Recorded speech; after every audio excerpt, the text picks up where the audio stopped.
प्रणाम, मैं एक्टर ऋषभ राजपूत। सुनने में आ रहा है कि पावर स्टार पवन सिंह ने सबको बोल दिया है, तो फिर ठीक ही किया है क्योंकि सबके साथ उन्होंने कार्य किया था तो मन में थोड़ा दुख हुआ तो बोल ही दिए, तो उससे कुछ फर्क पड़ने वाला है नहीं।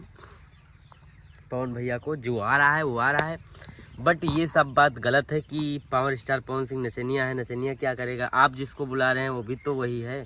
तो नाचने गाने वाला कलाकार कोई नचनिया नहीं होता है, सब एक कला होती है, कला दिखाने के लिए होती है। बाकी उसका स्वभाव बहुत अच्छा ही होता है। और जब नचनिया नहीं रहेगा, मनोरंजन करने वाला सिंगर गायक नहीं रहेगा, तो आदमी कैसे रहेगा? आखिर मनोरंजन भी तो चाहिए, तो कलाकार का भी होना इस देश में ज़रूरी है। और एक कलाकार को हर चीज़ का हक होता है, वो ज़रूर। आज पावर स्टार पवन भैया गायकी किए, एक्टिंग किए, फिल्म में काम किए, नेता का भी उनके अंदर रुतबा आ गया, जुनून आ गया, और उस लायक वो दिख भी रहे हैं, पब्लिक उनको चाह रही है। इससे क्या हुआ? हर कोई करता है भाई, पैदाइशी थोड़ी कोई नेता बनता है। कोई कुछ सीखता है, किसी लाइन में रहता है, उसके लिए बोलता है आदमी कि नहीं ठीक है। कोई ठेकेदार रहता है तो नेता हो जाता है, कोई मास्टर रहता है नेता होता है, कोई चाय बेचने वाला नेता हो जाता है, तो अलग बात है। और रह गई बात उपेंद्र कुशवाहा जी की, तो उपेंद्र कुशवाहा जी जिनको भी बुला रहे हैं, या चाहे अक्षरा सिंह हो जाए, दिलेश लाल निरहुआ भैया हो जाएं, रवि किशन जी हो जाएं, और मनोज तिवारी, तो ये सब लोग आ रहे हैं, कोई बात नहीं है, आने दीजिए, क्योंकि इन लोग का भी धर्म है आने का।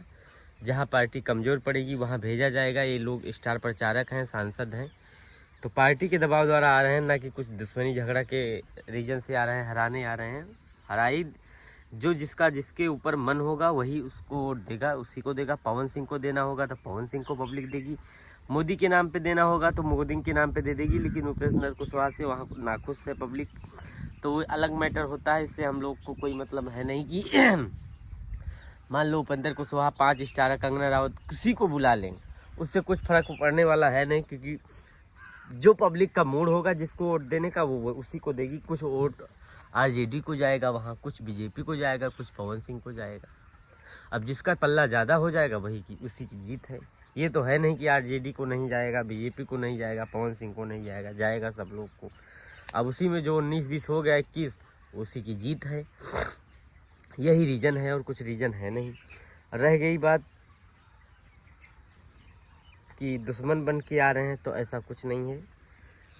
उनके एकदम खास भाई हैं विजय लाल यादव, निरहुआ के घर के आदमी हैं, लेकिन उसी आजमगढ़ में रैली करते हैं समाजवादी पार्टी की, वोट मांगते हैं, बोलते हैं जिताना नहीं है दिनेश लाल निरहुआ को। धर्मेंद्र यादव का बड़ाई करते हैं, उनका वोट मांगते हैं। तो ये इसमें दुख भाई, पार्टी जिस पार्टी में जो ज्वाइन किया है वो मांगेगा, उसका कोई रीज़न नहीं है। अब बताइए, क्या उनको आजमगढ़ था कि मांगने के लिए वोट, सभा करने के लिए विजय लाल यादव को? लेकिन आजमगढ़ में मांग रहे हैं, निरहुआ जी के खिलाफ मांग रहे हैं, जबकि साथ में फिल्में आती हैं, साथ में जीतने के बाद बधाई भी देते हैं, रहते भी हैं, खाना भी खाते हैं साथ में, तो अलग बात हो गया। ये राजनीतिक मुद्दा है, और इस राजनीतिक मुद्दा में भाई जो जिस पार्टी में है उसका बखान करेगा, चाहे वो बसपा में हो, चाहे सपा में हो, चाहे आरजेडी में हो, चाहे वो बीजेपी में हो, चाहे वो निर्दल हो, वो अपनी अपनी आदमी अपनी अपनी बात रखता है, अपना अपना आत्मसम्मान के साथ लड़ता है, तो अलग बात हो गया। और रह गई बात, घर ही के हैं विजय लाल यादव, लेकिन क्या करिए, सपोर्ट करते हैं कभी, वो हमेशा भी समाजवादी का झंडा लेके ढोते रहते हैं। तो चलिए ठीक है, पावर स्टार पवन जी का जीत हो, भैया जी का, मैं यही चाहता हूँ। क्योंकि इस काराकाट की जनता से यही निवेदन है कि आप भैया को जिताइए, बस मैं यही चाहता हूँ। किसी के आने जाने से कोई मतलब होगा नहीं, जो होगा आपके वोट से होगा।